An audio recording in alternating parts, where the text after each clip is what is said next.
Welcome to the Close the Chapter podcast. I am Kristen Boyce, a licensed marriage and family therapist with a private practice, Pathways to Healing Counseling. Through conversations, education, strategies, and shared stories, we will be closing the chapter on all the thoughts, feelings, people, and circumstances that don't serve you anymore and open the door to possibilities and the real you. You won't want to miss an episode, so be sure to subscribe. Welcome to this week's Close the Chapter podcast. I am so grateful you are joining me today because you matter, you're important, you're loved, and you're enough. If you don't hear that from anybody else, just take a moment to take a deep breath and try to see if you can take that in as truth, because it is the truth. Shame wants to tell us lies that there's something wrong with us, we're defective, we're not good enough, and it's just not true. And so I am so glad you're here today joining me for this episode. If you or a loved one has ever gone through a miscarriage, infertility, or a loss of any kind, this episode is for you. I was excited to find my guest because she has written an important book on the subject and thought it could be helpful to all of you. And if you want additional support and help, grab the free journal at Kristen, KRISTEND, and it will be emailed to you. Feel free to share this on social media if you know someone that is walking through the devastating loss. Please send them this episode. I hope it's comforting to them and nourishing that hurting part that has so much anxiety and fear and sadness and grief. So let me introduce you to my guest. Rachel Rabinor is a licensed clinical social worker offering individual and group therapy in person in San Diego and virtually throughout California. She specializes in reproductive mental health and trauma and is certified in EMDR and perinatal mental health. Rachel is the author of the Pregnancy and Baby Loss Guided Journal and the Postpartum Depression Journal. I highly recommend those if you need to walk through the loss after you've gone through any kind of fertility issue or pregnancy loss. So here is my conversation with Rachel, and I hope it's helpful and impactful. Welcome to this week's Close the Chapter podcast. I am delighted to have Rachel Rabinor join us. I saw her journals and I thought, I really want to have her on. We have not talked about this tender subject. So I just want to let everyone know to hold tender, loving, compassionate space for whatever might come up as you're listening to this episode. Maybe you've struggled with this. Maybe you've had a friend, a family member, a coworker. This is something we don't talk about very much. We have a lot of feelings that come up with it, but we kind of try to do this on our own.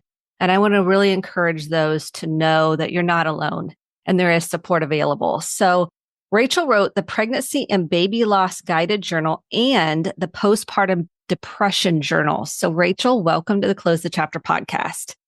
Thanks, Kristen. It's such a pleasure to be here. I'm so glad you're here to talk about this tender subject of pregnancy loss, postpartum, infertility.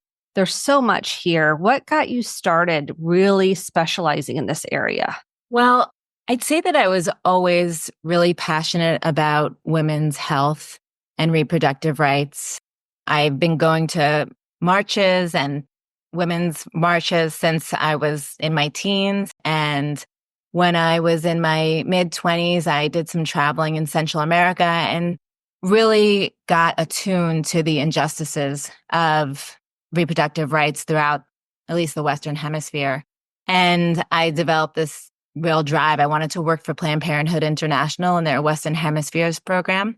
And so I chose a graduate program that had a program that would kind of push me in that direction. And it was a little meandering. It wasn't so direct as I had hoped. I graduated in 2003 and I was still calling around looking for jobs and found it hard to get in without a master's in public health into that specific niche. And so I wound up working at a pregnancy prevention program with teens in New York City. So I did that for a number of years. I transitioned I moved to San Diego and worked in prevention, taking at-risk youth into the outdoors, surfing, snowboarding, mountain biking, rock climbing, and all under the umbrella of prevention. And while I was working there, I saw a job for San Diego Unified School District working with pregnant and parenting teens. And it really just, I knew that's what I was the next step for me. So that's what I did. I started working with pregnant and parenting teens. And while I was there, I had my first child. And I realized that not only teens struggle with the adjustment to parenthood. And even I was in my mid 30s and it was really hard. I wouldn't say I had postpartum depression, but it was a huge adjustment. And I saw it not just in myself, but in my peers. And so I sort of put that in my bucket list of things that I'd like to do down the line. When I opened my private practice, this was something I was going to specialize in. And then while I was working there, I experienced my own reproductive traumas and secondary infertility. And I realized that this too would be part of my future private practice. And so that's kind of what I did. Along the way, I got more advanced trainings while working there and then taking a little bit of a pause. While working there, I took some advanced trainings and that's pretty much what I did. So at some point, I decided to open my private practice and I opened up specializing in reproductive and perinatal mental health. So that's what I do now. Such an important, I think, place to work and to help others. Let's start with infertility because this will bring a lot of people into therapy, really wanting to get pregnant, wanting to bring a soul into the world and struggling. Can you talk about what goes on emotionally with infertility? Oh gosh, yeah. Emotionally, I see people coming into my practice that are feeling helpless. They have had a vision of how their life was going to work, how it was going to look, and the inability to conceive or maintain a pregnancy has thrown it so off course. Oftentimes, this may be the first real trauma that somebody's experienced, or especially with their partner. We often are told that we work hard, we set our minds on something, and we'll achieve it. And so oftentimes we're thinking, I want to go to school, find a person to spend my life with, check, check.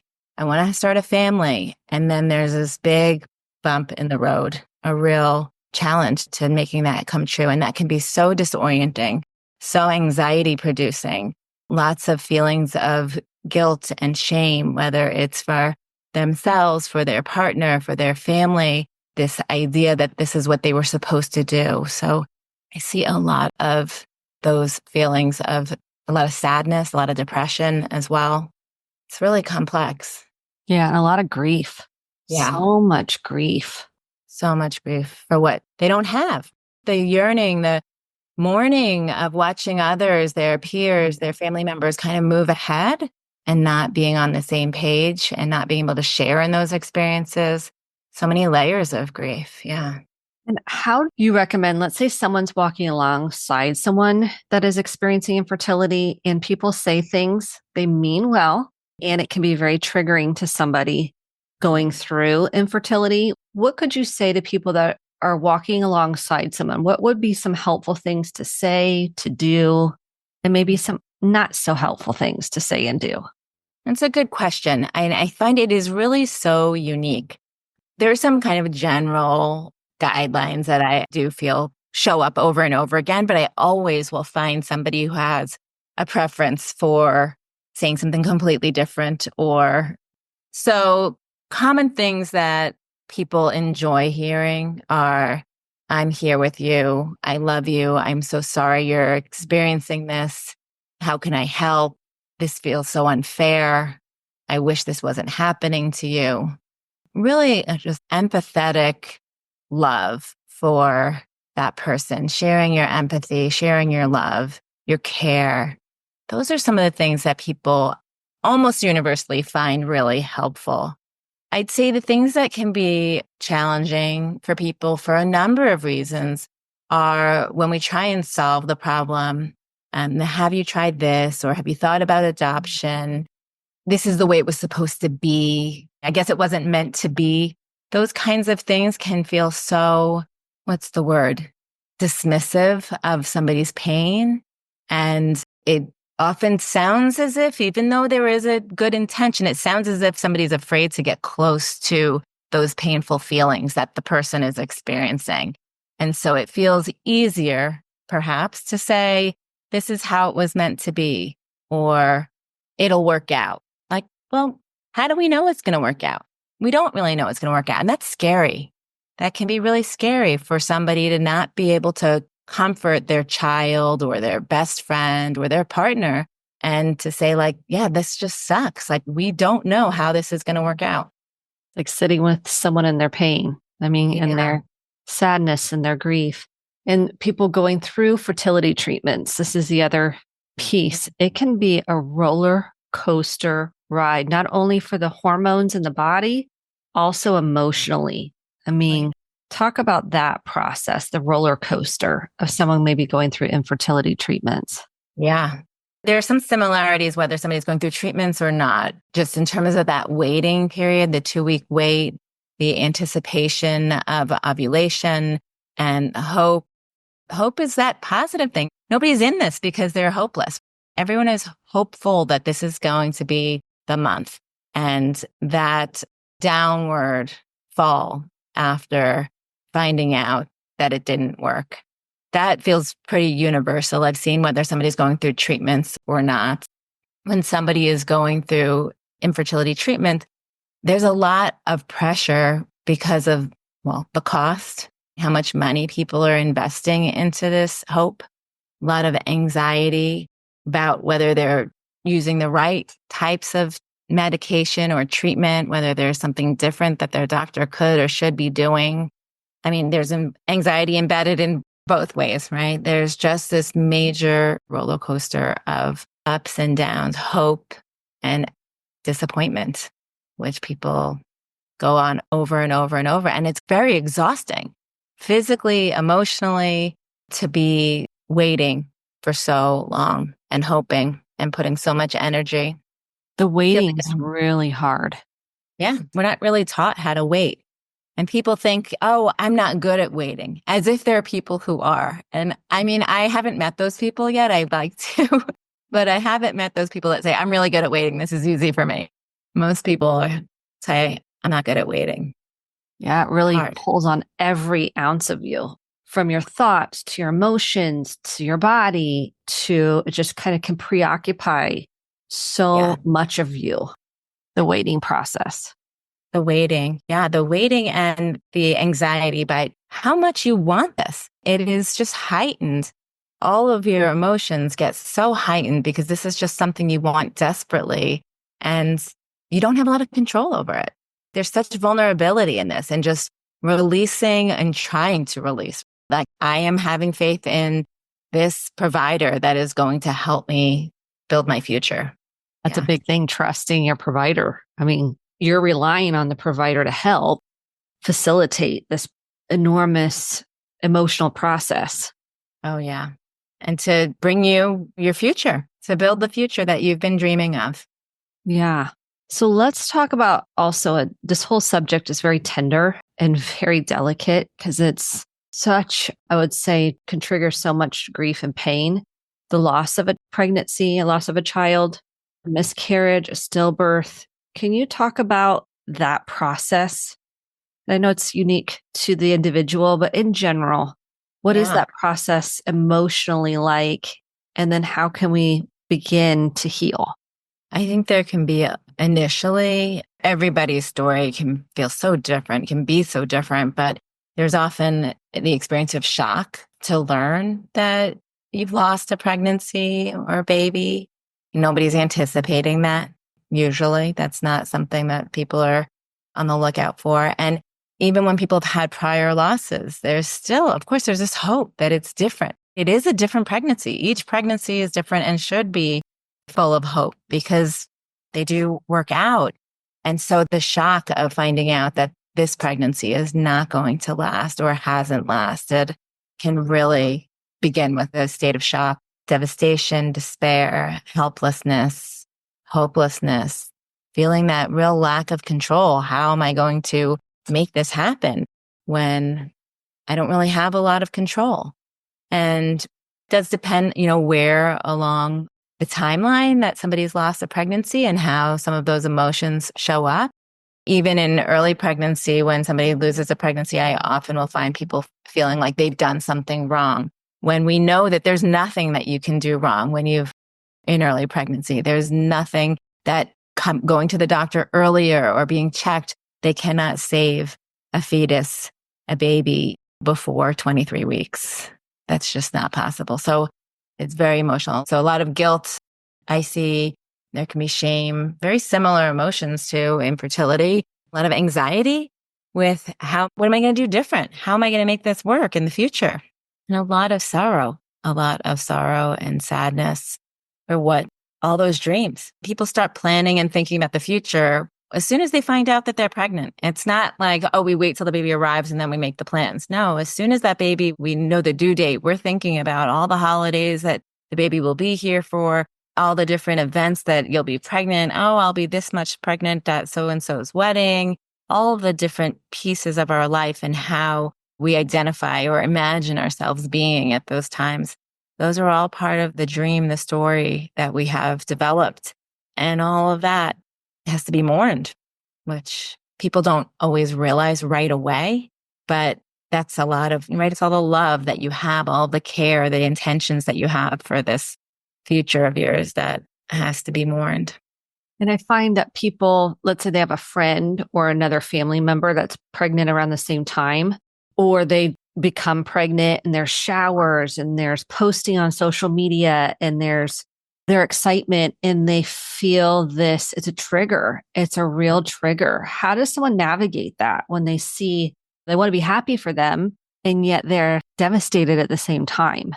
Oh, you're so right. Those are such challenging moments, and people don't like that they feel jealous. That's a emotion that people are told that is wrong or bad. And yet it's so natural when somebody announces their pregnancy. And of course, you don't want anything bad to happen to that person or their baby, but you want that for you. There's envy. This is what I had been planning. This is what I've been yearning for. And I don't get to have that. And they do. Why? Why is it so unfair? There's some easier recommendations, like, I guess, unfollowing people on social media, just not showing up on social media, limiting your time, hiding people on social media who you know are already pregnant. Inevitably, though, there are people who announce it. You receive the announcement or somebody's kind of assaulting you with it, which I think can be especially hard that when people feel they aren't expecting it.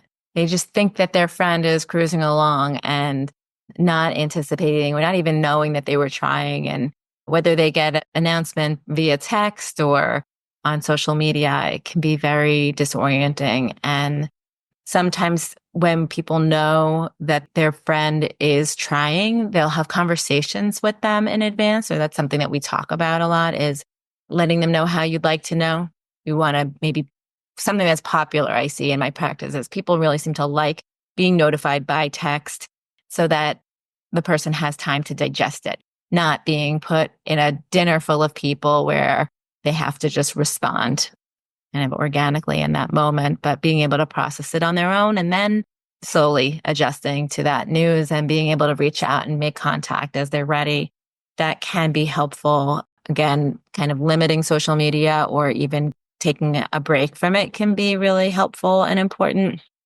Trying to think what other things. I feel like there was a second part to that, to your question that I lost track of. Sorry. Oh, that was great on how to handle, like if a family member keeps bringing it up. Let's take that example. If you're at a family function and you want to be there, and yet there's a part of you that doesn't because it feels too hard and too painful because you know you're going to have the other family member either bring it up or they're expecting, and that you want to be happy for them, but you are still in the grieving process. I find that people giving themselves permission, talking with people, encouraging people to give themselves permission to take care of themselves. And so sometimes they may feel like they have to show up to an event. I mean, here right now, it's late. No, what are we in? Early December. We're approaching the holidays. And this is a big conversation, how people might show up to the holidays or how they just navigate the holidays. And they feel like they can't just say no, thank you and not go. There's just this expectation. So what do you do? And having a plan with your partner or somebody else who you can really lean on in those situations to take a break, to maybe arrive late, leave early.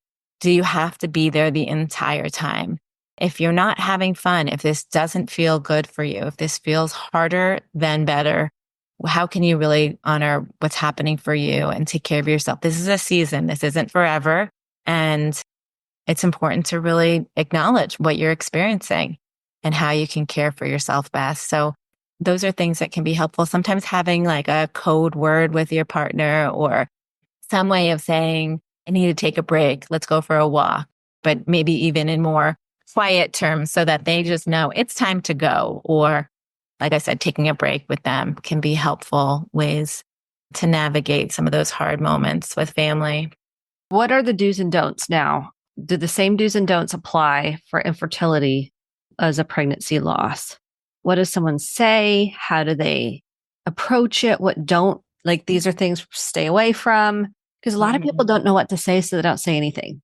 They just don't know what to say, so they don't say anything. It's like when they've had any kind of loss, anyone's walking through any kind of grief, people feel afraid to upset the other person, or they don't want to bring it up because they don't want to upset them. So they just don't mention it. No, you're so right. And this is definitely falls into, again, the majority of people do want somebody to acknowledge it. There are people who really don't. Like it's just too painful to bring it up and they feel too activated and don't want to break down in a public setting. And so that can be really hard. In general, though, I would really advocate for people saying something, even if it's, we don't have to talk about this, but just know that I'm thinking of you. I know this must be really hard.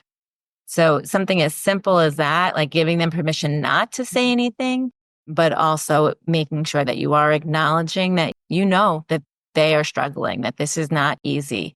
I think something so common also is that people think that they've moved on. Like if it's been a month, people think, oh, let's talk about something else. This isn't on their mind, or I shouldn't ask because it's already been a month. Already been a month is like no time when somebody has gone through a pregnancy loss. All of the medical aspects of it. Sometimes somebody hasn't even had a surgery or dealt with the physical aspects, finished dealing with the physical aspects of a loss. So 1 month, 2 months, 3 months, it is very much on their mind. So those are things that can be helpful just at the bare minimum to just be able to say, I understand this must be really hard. I'm so sorry for what you're going through. On the what not to say, I think for most people, it can be really hard when people say things that anything that begins with at least. Exactly. I was about ready to say that. At least you were only this far along, or at least you know you can get pregnant. Those are so minimizing and do not make somebody feel better. So I would strongly encourage people to stay far away from anything that begins with at least. And even if you notice yourself start to say that, you can say, oops, I'm going to rewind. I didn't want to say that. I think equating something, bringing in faith and religion can be also triggering. I realize that a lot of people do believe that God wanted something different for somebody else, but I find that the people I work with find that to be very triggering as well when they hear that, I guess God wanted another angel or God will make it happen when it's meant to be. It can be very hard, especially because I find that people who are faith-based, they may be questioning their faith at this time. Like, why would God make this happen to me? Why am I in this situation? God must not love me. Like, there's lots of different pieces of why bringing your faith into somebody else's situation may not be that helpful for them. Trying to think of I've written some different pieces on my blog about what to say, what not to say. And of course, now that I'm on the spot, I'm thinking, what else? So at least bringing faith. Again, going back to something we talked about with infertility is I know that next time it'll work out. You don't know anything. We don't know. We want something to happen. We want our friend, our family member to have success, but we don't know. And again, it's really hard to just be in the unknown with somebody, but just recognize that your person that's how they are every day. They don't know. And to pretend that we do or we know better, it just kind of writes off the comments. Nobody's going to be able to take that in. So I love all of those because at least you have another child, or at least you got pregnant. Those are pregnant. Those are so painful for folks. It's so painful. And I think sitting in the pain with somebody, as hard as that is, sitting in their sadness, sitting in their maybe anger, sitting in their disgust, sitting in their fear, and just being present is really, truly such a gift you can give somebody to say, I'm willing to hear Right. how you're feeling. And I find that people are going through the physical procedures. So maybe they have to have a DNC where they have to go in and clear things out, or they have to make a delivery. These things are so incredibly painful. They really pull on so many parts of us. What do you say to someone that's going through a procedure and they have to wait for the procedure? They now know that they've lost the baby and they have Yeah. to wait for the procedure, then they have to go through the procedure. Talk about that. It's so challenging. It's hard to find words. It's so painful to be in those waiting positions, to not be able to move ahead, to have to wait to think about what are the next steps. There's many steps that have to happen before you can try again. And so being with somebody, it's really about caretaking. What can we do to help them in those moments? And they're little things. I want to bring you some soup. Do you like chicken soup? Do you like lentil soup? Not what can I do to help? Those open-ended questions. Somebody who's gone through a loss or is navigating a loss, that's not the top of their mind. Eating is probably not on the top of their mind, but of course they need to eat. And so just making it clear, I'm bringing you soup. Which one do you prefer? Lentil or chicken? And show up with the soup. I'm going to go for a walk tomorrow. I'm going to go for a stroll. Nobody wants to go for any power walks when they're going through this, but I was thinking of going for a stroll. Would you like to join me? Or can I come and sit with you and have some tea? They may not really be up for walking while waiting or anticipating, but just being present, showing up, offering your presence to somebody and listening. Like you're saying, one thing I didn't bring up earlier, I don't think I said, was anger. And I am grateful that you mentioned that. There may be a lot of feelings of anger that come up. They may really welcome Witness, like an empathic they witness. may Yeah. really welcome having a witness to be there and be with them through this grief. I had a mom, she was like, I didn't know what to do. So I went and got pads. I went and got kind of some first aid things and some comfort items. Bring a candle. You can bring some comfort things, Yeah. flowers, whatever you want to bring, but you show up. The main thing is people like show up and drop it at the door. You don't have to come in. You don't have to go in. You can put a card, you can drop it and go. 100%. Just letting them know that you're thinking of them means so much to people because it can be so lonely. These experiences, infertility, pregnancy loss, baby loss, it can feel so lonely. Yeah. And I think So, that's the hard part is loneliness. So let's talk about the healing journey. I did want to just rewind one additional piece. I think Yes. even sending text messages, just saying, I'm thinking of you. People stop getting text messages after a really short amount of time. It doesn't go away. 2 months, 3 months, 5 months, 6 months later, I'm thinking of you. Even if they've moved on and have another pregnancy, I promise that pregnancy is not, most of the time, there's a lot of anxiety that's going along with that pregnancy. I'm thinking of you. They will appreciate it even then. But yes.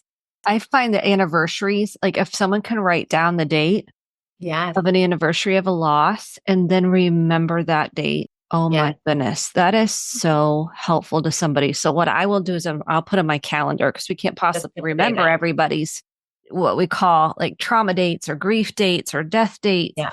I put them in my calendar so then I can reach out to the person with the text. You don't need to do anything. Just say, I'm thinking about you today. I can imagine today is really a tough day. Or I'm just thinking about you today. If you want to talk, I'm here. Sending you all the love, or however you want to frame that. Yep. No, exactly. I call it like the emotional calendar. There's so many dates for people, but as a friend, a loved one, those anniversary dates are so key. Those are imprinted in our nervous system. They are literally imprinted. We may not think they are, but they are. And people go, I don't know why I'm getting so upset. And then I'll go, well, what happened at this time? And it could have been 10 years ago, 20 years ago, 30 years ago. And lo and behold, there it is. It's a memory that got implanted into the nervous system. I don't know if you're listening to her, like the body keeps the score. Oh, like yeah. Dr. Basil really, Vanderkolk, highly recommend that book. it is there. You're so right. So, yeah. So, how does someone begin to heal? Like, what are some of the things you recommend for somebody that's gone through a loss and they're trying to find the healing? Maybe they're going through an infertility journey. Where do they begin? I think that recognizing some of the emotional weight of what they are going through can be really an important step. I think for a lot of people, they are so driven to succeed. They want this so badly that they've been in action and going, and the weight of what they've been carrying and managing for sometimes years, it just kind of is part of like a machine. They're just moving. And not that they don't feel a lot of pain and suffering, but really pausing to just take it in and honor that and give themselves permission to feel. They say that research shows that after 3 years of struggling with infertility, the rates of depression are equal to people who have gone through HIV or are experiencing HIV and cancer. And that helps people to really recognize, oh, wow, I know how I feel about people who have those experiences, and I don't have that level of compassion for myself. And taking a moment to really pause and recognize what you are going through, what you've been through, I would say is a really important first step. And then being able to take action like around that, being able to slow down, not to say you have to stop any treatments or anything, but to be able to, how can I honor this? How can I take care of myself in a different way? And sometimes that actually means doing less. I sometimes will see people who are doing like, quote, all the things. They are going to acupuncture. They've changed their whole diet. They are, of course, doing their fertility treatments, and they're working full time, and they are exhausted. And it's exhausting to sometimes upkeep and do all the things. And there's a fear of letting go because the hope is that doing all of these things is going to result in a pregnancy and a baby. And some people come to the decision that they need to slow down on some of these things. Maybe they don't need acupuncture twice a week, but maybe once a week or once every other week is okay at a certain stage. Then maybe they ramp up right before a transfer. Or I think those are some things that can be helpful for people. There's so much that healing, it takes time. I think recognizing that it's a process is one thing.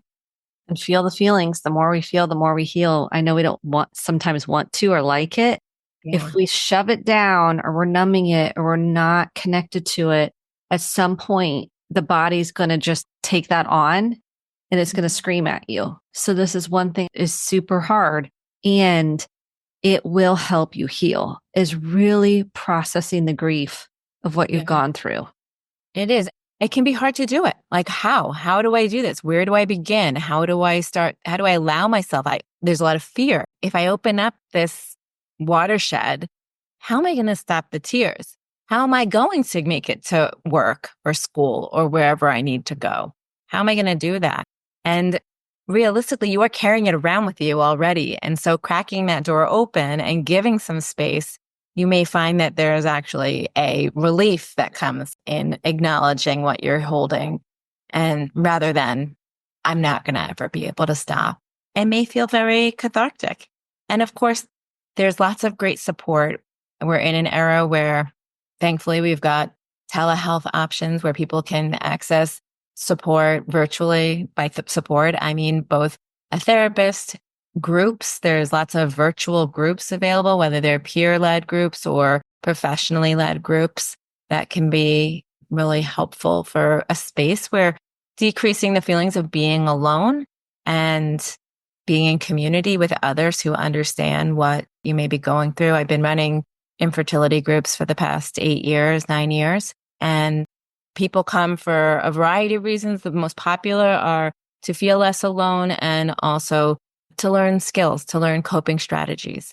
And so I don't want to jump in too quickly to my book that I wrote, but those are things that are available also in my journal, just a way to develop some new skills if you're not sure where to begin. I don't see a journal as being the end all for everyone, but it can be a way to kind of crack open and take a peek inside what we're feeling and begin to process some of those emotions and also develop some new strategies for healing, ways of coping with the intense feelings that come with a pregnancy loss.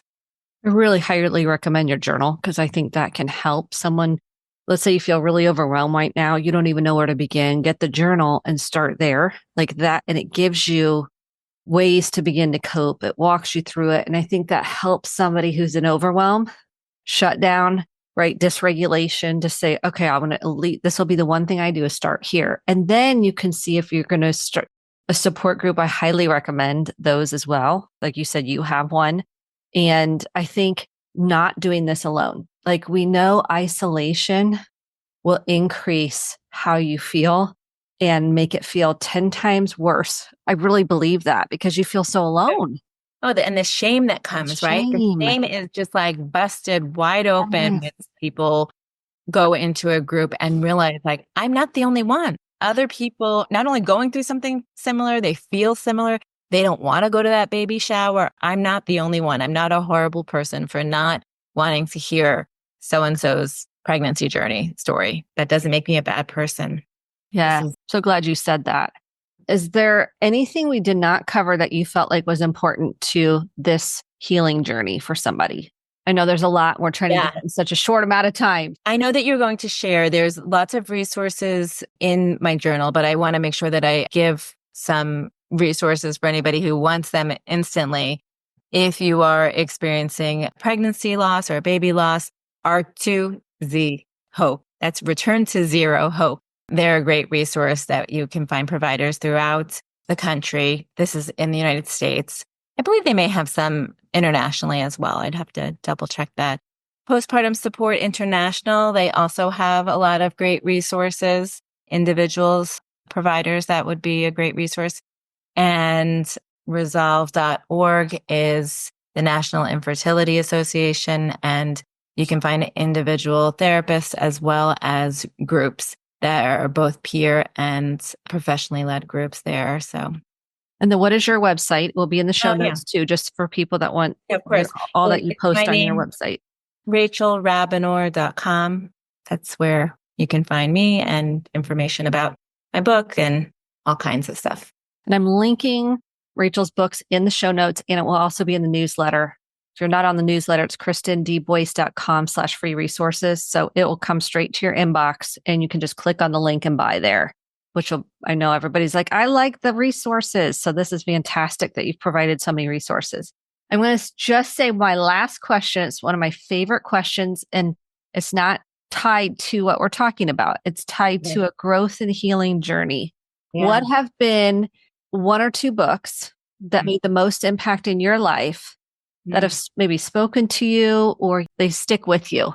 Or maybe you reference them to clients a lot. It can be anything. So don't be constrained by the question. Just whatever pops through or just whatever comes through. Cause I've got a million. I'm like a book collector. So I know. I'm like looking over. I know what I have all these books. I'm surrounded by books. So just think of maybe one or two that you go to a lot or that has made it. I'd say Unsung Lullabies is one by Dr. Janet Jaffe.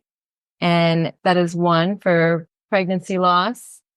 And it could be anything. It doesn't have to be tied. No, they could be.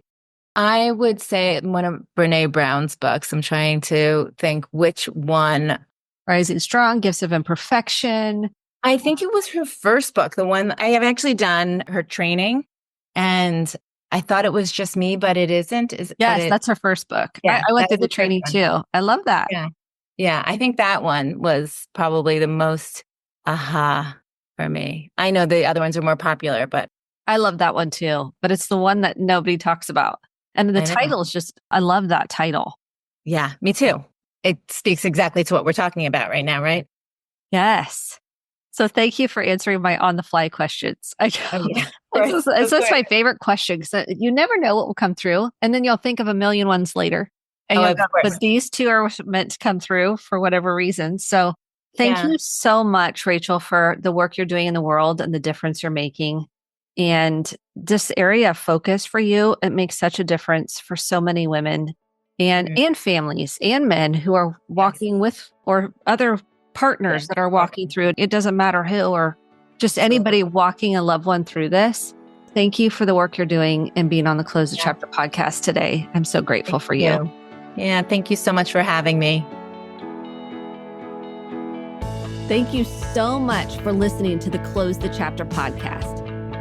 My hope is that you took home some actionable steps along with motivation, inspiration, and hope for making sustainable change in your life.